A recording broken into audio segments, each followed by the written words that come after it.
Hello and welcome to the Eye, your English news bulletin. I'm Esther. These are the headlines. Reports have been received that members of a number of villages in the Tizit area of Mon district destroyed crops of another village early this morning due to what is believed to be a land dispute.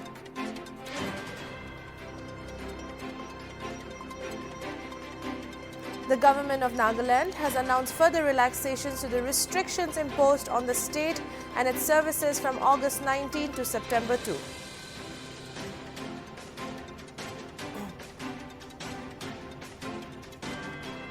With the aim to increase domestic production of edible oil, the Union Cabinet on Wednesday approved the implementation of National Mission on Edible Oils, oil palm, with a special focus on the Northeast.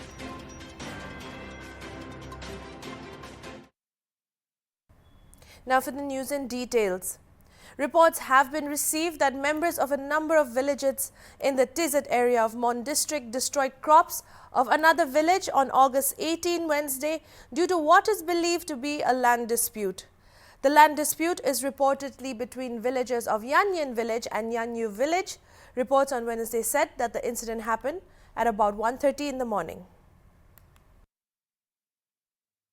The chairman of Yanyu village, Naobo, told HornbillTV that at about 1:30 a.m. approximately 2,000 people from about 11 villages came and destroyed Yanyu village's fields, huts, a pineapple field, a tea garden, banana plants and paddy. He alleged that the assailants continued with the destruction till about 4 a.m.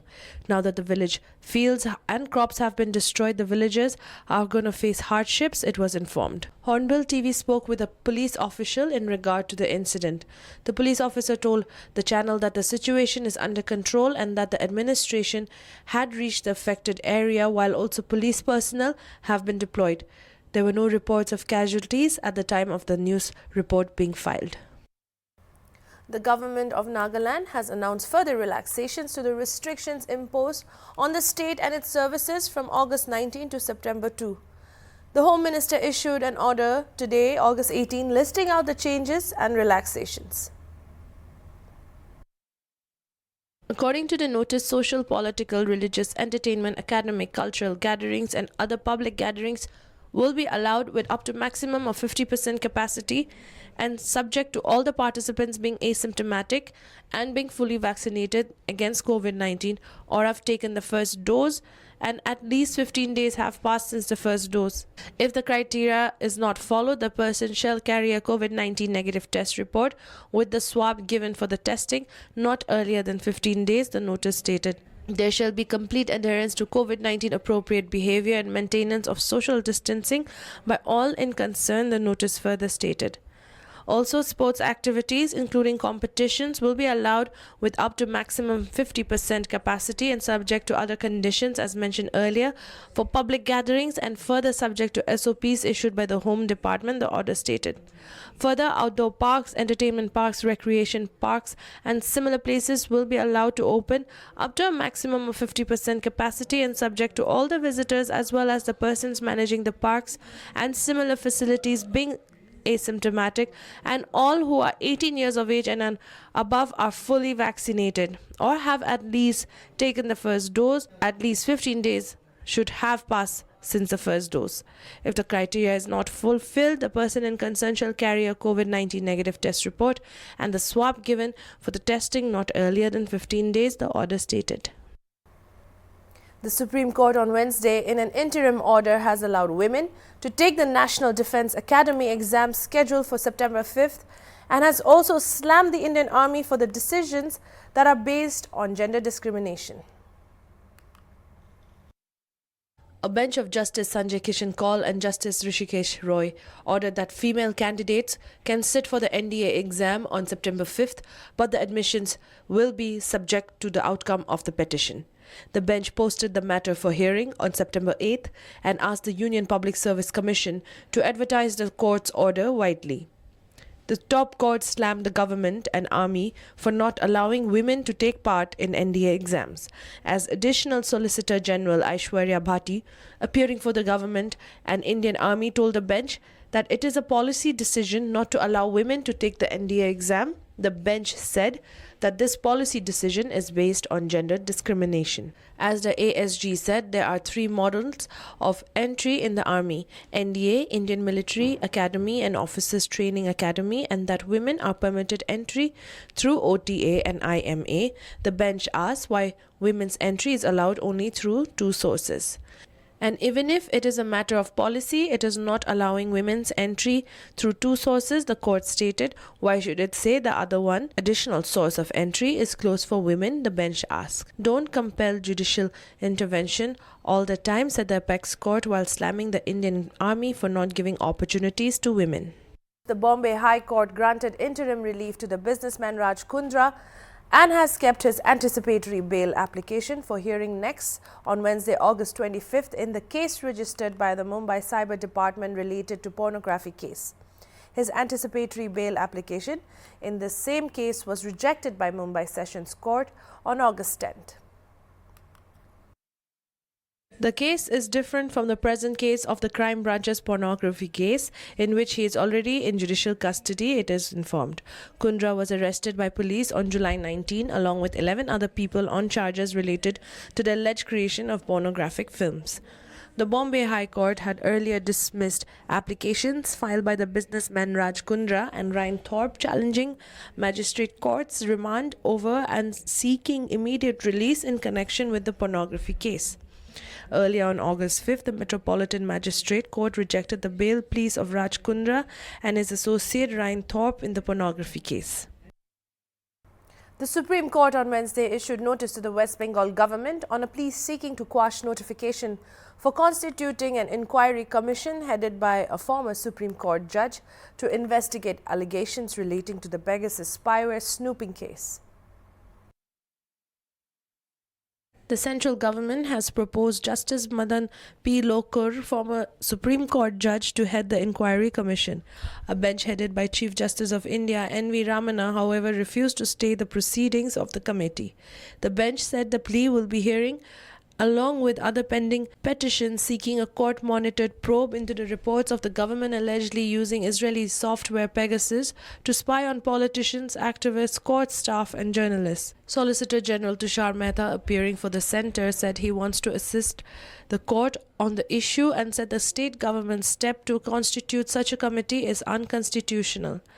The PIL filed by Global Village Foundation Public Charitable Trust sought direction to disband the two-member commission of inquiry headed by retired apex court judge Justice Madan B. Lokur and also comprising former acting Chief Justice of the Calcutta High Court Justice Jyotirmay Bhattacharya by the state government to probe the allegations of snooping by Pegasus, software developed by Israeli spyware firm NSO. Advocate Saurabh Mishra, appearing for the petitioner, requested the bench to stay the proceedings, stating that proceedings before the committee should not go on when the issue is being examined at a pan-India level.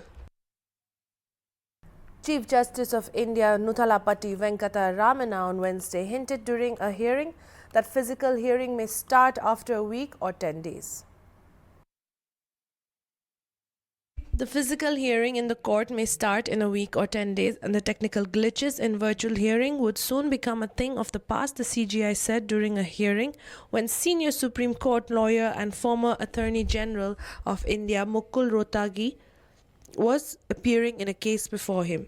The top court made this observation while it was hearing a case involving the Indian Broadcasting Foundation against the Telecom Regulatory Authority of India. The Supreme Court Bar Association and a number of lawyers on various occasions had said that after the second wave was over and as the pandemic is restricted and controlled, that's why it was of the opinion and had written letters to the CJI Ramana advocating for initiation of physical hearings. Union Minister of State for External Affairs and Education Dr. R.K. Ranjan Singh kicked off the Jan Ashirwad Yatra from Mao Gate in Senapati district on Tuesday. Leaders of the Bharatiya Janata Party Manipur Pradesh and ministers and MLAs hailed Dr. R.K. Ranjan and BJP representatives at Mao Gate, who will be touring the districts of the state by road to personally meet with the locals and take stock of the grievances. Organized by the Mao Council, Nagaland Education Minister Tamjan Imna along and an official team along with leaders of BJP Nagaland Pradesh drove Dr. R.K. Ranjan from Nagaland to the Mao gate. Later, Mao Police and the Senapati Deputy Commissioner received the Union Minister, who later presided over a public meeting at the Mao bus parking. Another reception was hosted by Senapati Autonomous District Council. Speaking at the meeting, Dr. R.K. Ranjan said that Prime Minister Narendra Modi and BJP National President J.P. Nadda have dreamt that without developing the Northeast, India will never be a developed country. In order to fulfill their goals and the projects for the development of the Northeast states, the Yatra is being organized, he stated. If there is to be brought good governance, one needs to go along with the public, he said. That is the main significance of the Jan Ashirwad Yatra, said Dr. R.K. Ranjan. All the resources and potentials of the region are in the awareness of Narendra Modi, and various new schemes and new development projects have been undertaken to develop the Northeast states, he said.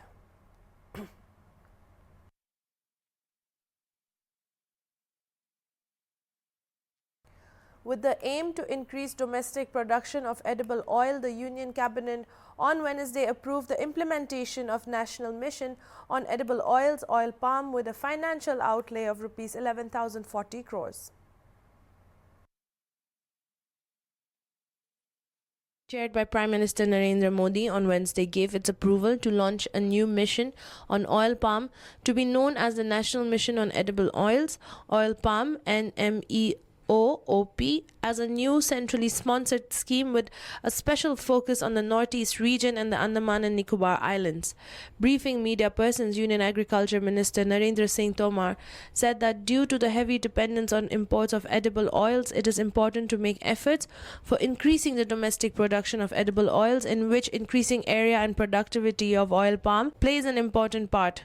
Union Cabinet has approved the implementation of National Mission on Edible Oils, oil palm, with a financial outlay of Rs 11,040 crores, he said. The focus is on increasing area and productivity of oil seeds and oil palm, and that this will increase capital investment and help generate employment, reduce dependence on imports, and increase the income of farmers, the minister said. Under the scheme, a financial outlay of Rs 11,040 crore has been made for the scheme, out of which Rs 8,844 crore is the central government share of Rs 2,196 crore is the state share, and this includes the viability gap funding also. Union Minister Anurag Thakur said that the government is emphasizing on Atmanirbhar Bharat so that dependence on imports can be reduced. The government of Nagaland has announced relaxations to the restrictions imposed on the state's government offices, businesses and services, including transport and schools, from August 19 to September 2. According to the order, government offices will function with 100% attendance for Group A and B offices on all working days. For other employees, the attendance will be 50%, it stated. The order stated that employees and staff of all the offices in the state will be required to be vaccinated against COVID-19 to attend office. If they have not taken even a single dose of the vaccine against COVID-19, the employee in concern will be required to produce a COVID-19 negative test report every 15 days by getting tested at any government facility free of charge, the order stated. In regard to transport, two-wheel taxis and pillion riding will be allowed subject to provisions of SOPs, the order stated. Gymnasiums will be allowed with up to 50% of the capacity, and the persons managing the gymnasium as well as the users shall be subject to having been fully vaccinated or carry a COVID-19 negative test report. Swimming pools and cinema halls shall continue to be closed, the order stated. Regular classes for the students of class 10 and below in all the schools of the state shall remain suspended, and the schools will continue with the present system of online teaching, the order further stated.